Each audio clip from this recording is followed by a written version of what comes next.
You're not walking away from this." Those were the words Denzel Washington spoke just seconds before the entire studio went silent. The cameras were rolling, the crowd stunned, and Ivanka Trump, sitting across from him, froze with a half-smile that quickly vanished. It all began on a special political segment of a primetime live show. Denzel was invited to speak on leadership, justice, and media responsibility. But no one, not even the producers, expected him to go off script. "I'm not here for rehearsed praise and polite lies," Denzel said calmly, yet with unmistakable weight. "I'm here to speak on what's been silenced." Ivanka, there as a guest host, tried to maintain control.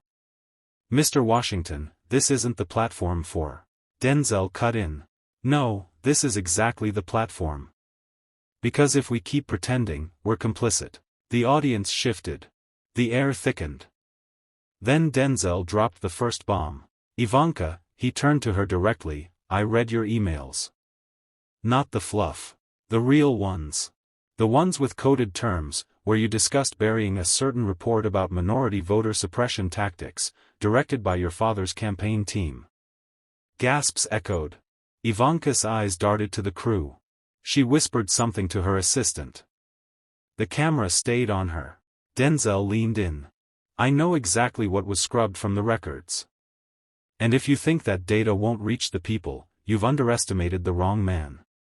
Within seconds, viewers across the country were screen recording. Social media lit up. #DenzelExposes began trending globally. But what happened next took the episode from viral to dangerous. Ivanka, visibly shaken, pulled out her phone and sent a message. The screen caught it. "He needs to be removed. Now." And moments later, security began to move toward the stage. The crowd, confused and divided, began to murmur. The camera zoomed in on Denzel's expression, calm, unwavering, defiant. He didn't flinch. He just stared at the lens and said, "I warned you. This ends tonight." As the studio doors quietly slid open, two security personnel in black suits emerged from the shadows. Their earpieces glistened under the studio lights, and their pace, deliberate but quick, sent a message louder than words. But Denzel didn't move. He turned slightly, just enough to acknowledge them. And then he said into the mic, "Let the whole world see what happens when truth makes power uncomfortable." The audience was paralyzed. Some held their breath. Others reached for their phones, recording every second like they were witnessing a historical collapse in real time. Ivanka's voice cracked as she attempted to regain control. "This is not your stage, Mr. Washington." He turned to her again, unshaken. "No," he said, "this stage belongs to the people who've been lied to for years. You're just borrowing it." One of the guards stepped onto the stage, whispering something into his collar. Denzel raised a hand, still calm. "I'm not resisting," he said to the guard. "But you might want to know who called you here." He pulled a folded sheet from his jacket pocket and held it up. "This," he said, "is a transcript. A printed copy of the internal communications between Ivanka Trump and federal contacts. Pages of instructions on which minority polling stations to delay for security concerns." "You really want to silence that?" A murmur rippled through the crowd. Ivanka's smile was gone. Her eyes narrowed. "You're twisting context," she snapped. "No," Denzel shot back, "I'm exposing coordination." The second guard hesitated. Then took a step back. The crowd began to applaud, not all of them, but enough to create a shift in energy. It was no longer just a show. It was a reckoning. Denzel looked into the camera again. "This isn't about politics," he said. "This is about legacy. About who gets to rewrite history, and who's finally bold enough to tell the truth while the lights are still on." Backstage, producers frantically debated whether to cut the feed. They were too late. The live stream had already hit over 7 million concurrent viewers. And as the tension crackled in the air, one question remained. The producer's voice crackled through the control room speakers. "Do not cut the feed. I repeat, do not cut the feed. But backstage chaos was boiling. Staffers were pacing, lawyers on phones, executives whispering into each other's ears like the building was on fire. On stage, Denzel was steady as a stone. The crowd didn't know whether to stand, sit, or scream, but their silence was deafening. Every breath in that room now belonged to him. Ivanka, meanwhile, tried to recover the narrative. "Denzel," she said, feigning calm, "this isn't the platform for these kinds of accusations. You're disrupting a celebration of American values." Denzel leaned slightly into the mic, unblinking. "Then let's define American values." He raised the sheet again, this time reading from it. "Delay ballot counts in districts flagged as demographically unstable. Prioritize visual presence of law enforcement at polling zones with over 75% minority registration." Gasps spread like wildfire. Ivanka reached for her mic. "These are unverified." "They're signed," Denzel interrupted. "By you. By your father. By 3 names I won't say right now, because I believe in due process. But don't test me, Ivanka." Her face froze. And then came the twist nobody expected. A voice from the crowd. Low, hesitant at first. "You're not wrong, man." Heads turned. A middle-aged man in a Trump hat stood up slowly, voice shaking. "I worked logistics for the campaign," he said. "Not everything, but some of what you're saying, it checks out." The studio lost its mind. People shouted. Others cried. The camera crew didn't know where to focus. Ivanka tried to take control. "We're ending this segment." But the audience shouted back. "Let him speak. We're not blind anymore." Denzel pointed at the cameras. "This ain't a segment," he said. "This is history catching up. And it always does." Backstage, someone finally whispered into the host's ear. "If you pull him off now, you'll look guilty." And so they let him stay. The clock ticked. The live view count hit 11.2 million. And Denzel? He wasn't done. He stepped forward and calmly said, "Let's talk about what was really stolen. Let's talk about what was really stolen." Denzel's voice lingered in the silence like smoke. "Not an election," he said, pacing slowly. "Not ballots. What was stolen was belief. What you took was hope." The audience leaned in, not a whisper among them. "You made Americans doubt themselves, doubt their neighbors. You made people fear the mirror, because suddenly, identity was a threat. Color was suspicion. Truth became optional." Ivanka stood frozen, lips parted but no sound. The control room had stopped giving cues. It was like the whole network surrendered to whatever was unfolding live. Denzel reached into his jacket and pulled out a folded photograph. "This is me in '92. South Central LA, riots raging. I was just a kid with a borrowed camera and a rage I couldn't name." He held it up to the camera.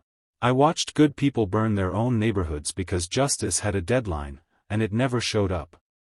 He paused. "And 30 years later, I see a system recycling the same fear. Only now it wears a suit, smiles on a podium, says we care while writing policies that crush." Ivanka finally spoke, her voice cracking. "Denzel, this is dangerous. You're framing people, painting a picture that—" "No, Ivanka." His voice cut sharp. "I'm not painting anything. I'm wiping away what you painted, your father painted. That fake mural of patriotism with colors stolen from people you never listened to." The audience erupted in applause. Not wild. Not chaotic. But thunderous. Controlled. Like a courtroom finally hearing the verdict it waited years for. Denzel stepped back and said calmly, "I'm not here to fight. I'm here to reveal. Because the lie was never that the system was broken. The lie was that it ever worked for all of us." Then he turned to the host's table and placed the photograph on it. "For your archives," he said. "Real American history." The camera zoomed in. No graphics. No transitions. Just Denzel's eyes staring straight into the lens like he was talking to you. "Let's not pretend anymore. If we want unity, it starts with honesty. And honesty starts now." Fade to black. But the story? Just heating up. By sunrise, the footage had gone viral. Clips of Denzel placing that photo on the desk looped across every major news outlet. Hashtags like #TruthOnLiveTV, #Ivanka called cops, and #Denzel Unchained trended worldwide. Fox News labeled it a Hollywood ambush. MSNBC called it a moment of reckoning. And the White House? Silent. Ivanka's camp issued a one-sentence statement. This was a security matter, not a political one. But no one bought it. Outside news studios, crowds gathered holding signs. Some read, "We bled here." Others simply said, "Listen." It wasn't just about Denzel anymore. He'd become a symbol, an accidental fire starter in a country soaked in kerosene. At a press conference, a reporter yelled toward the podium, "Does the first family intend to press charges against Denzel Washington?" Ivanka stepped up to the mic, composed but visibly shaken. "I believe in respectful discourse. But when someone manipulates history for applause, it becomes dangerous." Before anyone could respond, a booming voice interrupted, live, from another feed. It was Denzel. He'd joined via satellite. "Dangerous? You want to talk about danger? Try walking down the street in your own skin and praying you make it home. That's danger." The room froze. "You want to prosecute me for speaking truth?" he continued. "Then tell the world what you're actually afraid of. It's not me. It's not this photo. It's the mirror." Ivanka's smile vanished. For the first time, she didn't have a response. Denzel leaned in closer to the camera. "You can call security. You can silence the feed. But you can't undo the truth. It's out there now. And it's not going back." Then he added, calm but cutting, "If telling the truth is dangerous, then maybe the danger isn't the words, but the world you built around the lie." The feed ended. America held its breath. And then, like thunder after lightning, the country exploded with noise. Debates, protests, reactions. Some called him a hero. Others, a threat. But no one, was indifferent. Denzel hadn't just exposed secrets. He cracked the glass on something sacred. And the sound of that break was still echoing. CNN's headline screamed across the nation. "Denzel versus the dynasty, America picks a side." The morning after the explosion, the White House scrambled. Press Secretary Langston Reed, usually sharp and unfazed, stumbled over his briefing notes like a rookie intern. "There are ongoing discussions," he mumbled, eyes darting around the briefing room. "We're reviewing the footage and, evaluating legal options." Translation: they had no idea what to do. Meanwhile, social media turned into a digital battlefield. On one side, #Team Denzel. On the other, #Protect Ivanka. People weren't just commenting. They were marching. Schools held walkouts. Churches split sermons between gospel and protest. And outside Trump Tower, a mural appeared overnight. "Truth isn't treason." Inside 1600 Pennsylvania Avenue, Trump paced furiously. His voice echoed through the halls.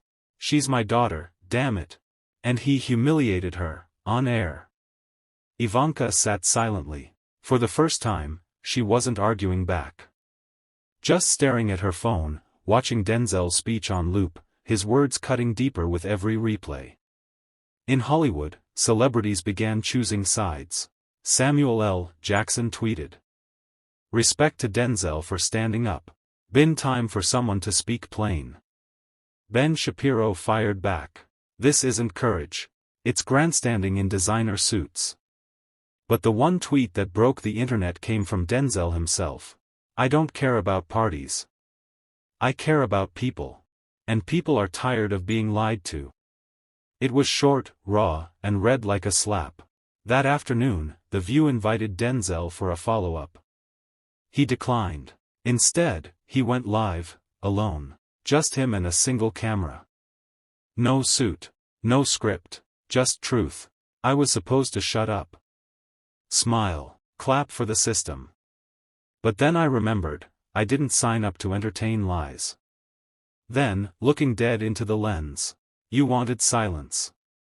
Instead, you got me. The stream cut. In bars, subways, offices, airports, people looked up. And nodded. Denzel Washington had crossed a line, but he didn't step back. He built a stage on it. And America, like it or not, was watching. That IT started with a knock. Not a loud one. Just 3 soft raps at Denzel's gate in Beverly Hills. But behind it stood 2 men in suits, badges clipped to their belts, shades masking their intent. "Mr. Washington," one said. "We're with the Bureau. We need to talk." Denzel didn't flinch. "Then talk." Inside, their tone changed. "This is bigger than you think," said Agent Harris, laying a sealed folder on the table. "What you exposed connects to classified investigations, years old." Denzel opened it. Photos. Correspondence. Memos marked confidential. But one sheet caught his eye. A flight log. Denzel froze. "Ivanka wasn't the only one texting," Harris said, voice low. "This goes all the way up." Meanwhile, the news cycle turned from scandal to national security threat. Fox News screamed, "Hollywood actor endangers federal operations." MSNBC countered, "What is Trump hiding, and why is the FBI at Denzel's door?" In the Oval Office, Trump threw a folder across the room. "I want him shut down. Silenced. I don't care how." Ivanka interjected for the first time, "If you go after him now, it proves he's right." Trump paused, but only for a second. "You let your ego get in the way, and now I'm cleaning it up." But Denzel wasn't retreating. In fact, that night, he did the unthinkable. He uploaded the flight log. Not through a network. Not with a press conference. He dropped it. Raw.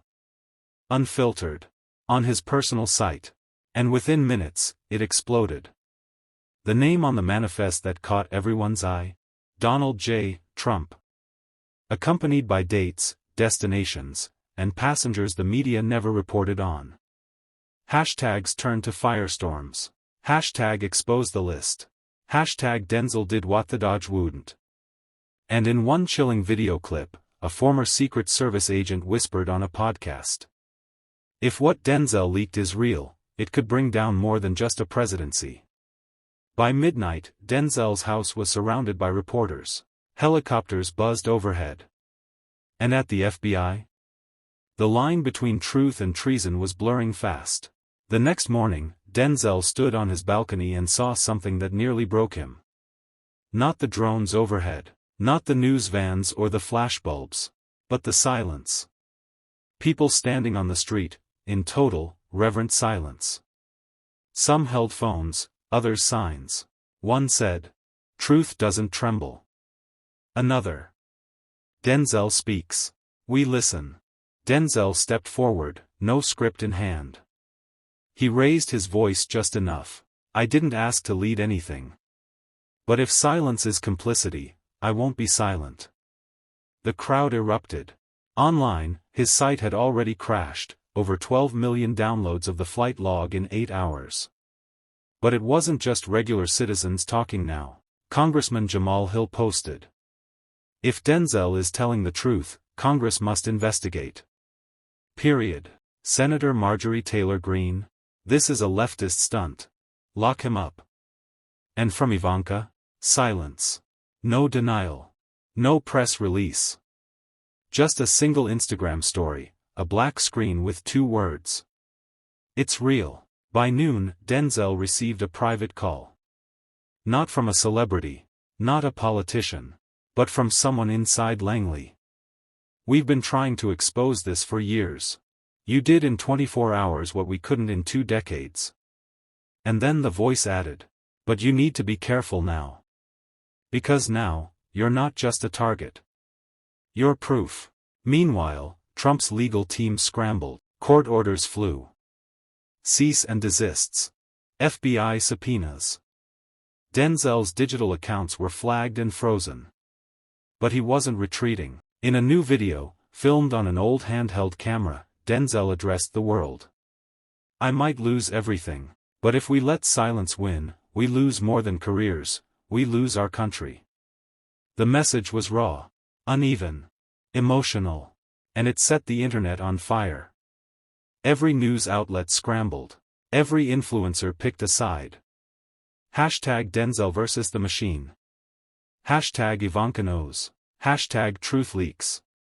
By the end of the day, it wasn't about Trump anymore. It was about who dared to speak when silence was safer. The silence didn't last long. At exactly 7 p.m. Eastern Standard Time, Ivanka Trump appeared, not on Twitter, not on a podcast, but on national television. A carefully lit studio. No audience. Just her and the camera. She took a long breath, looked down, then began. "I never thought it would come to this. I didn't plan this. But what Denzel showed. I can't deny it."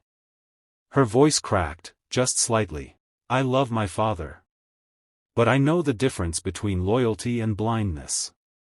I warned him. Years ago. And I paid for it." The interviewer leaned in, stunned. "Are you confirming what Denzel claimed?"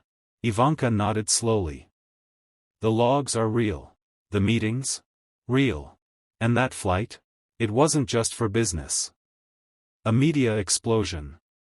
Headlines screamed across every platform. "Ivanka flips. Daddy's girl no more." Denzel was right. But it didn't stop there. Behind the scenes, the Trump legal camp went into panic mode.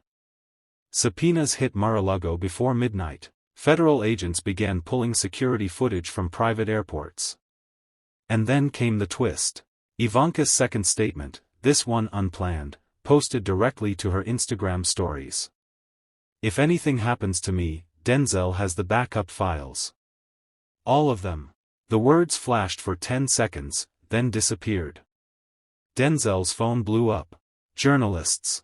Activists. Lawyers. Whistleblowers. And then, a knock at his door. He opened it slowly. Standing there was a man in a black suit. No badge, no introduction. Just a USB drive in his hand. "She told me to give this to you. If she broke, you'd continue." Denzel stared at the man. "And who are you?" The man smiled faintly. "Just another person tired of the lies." Back inside, Denzel slid the drive into an offline laptop. A single folder opened. TR-17_archive, eyes only. And inside, video files, documents, voice recordings. Decades of shadows, unmasked in digital daylight. He looked into the mirror. Not as an actor. Not as a celebrity. But as a man holding the fuse to something explosive. Time to light it. The world was waiting. Every channel. Every app. Every street corner. Denzel Washington was about to speak. And this time, it wasn't a role. It was 9 p.m. sharp. A massive screen lit up in Times Square. Similar setups had been organized in Los Angeles, Chicago, and even overseas. This wasn't a press conference. This was a reckoning. Denzel appeared, standing alone in a dark room. Behind him, an American flag, not new, not polished. Weathered. Real. This isn't about politics anymore. It's about the people who got stepped on while power played God. His voice was calm. But beneath it, fire burned. We've been distracted. Entertained. Lied to. Laughed at. Arrested. Silenced. All while they made billions off of secrets. He raised the USB drive. "You want truth? You're gonna get all of it." And then, without another word, he inserted it into a live data port. Across the world, screens began flashing. Classified documents. Video recordings. Financial trails. Names. Faces. Timelines. One by one, the house of cards crumbled. Trump's ties to foreign oligarchs. Ivanka's failed attempts to cover up deals. Billions moved through shadow accounts. In real time, networks scrambled to translate, verify, broadcast. Then Denzel spoke again. This isn't just about one man. It's about a culture of silence. Of greed. Of fear. He paused. I'm not your hero. I'm not your savior. I'm just done watching good people get buried. Crowds cheered. Some cried. Others stared, stunned. The message ended with a single phrase across the screen. Truth is not treason. Backstage, Denzel stepped off set, exhausted. But free. A producer asked, "What happens now?" He turned and smiled. Now?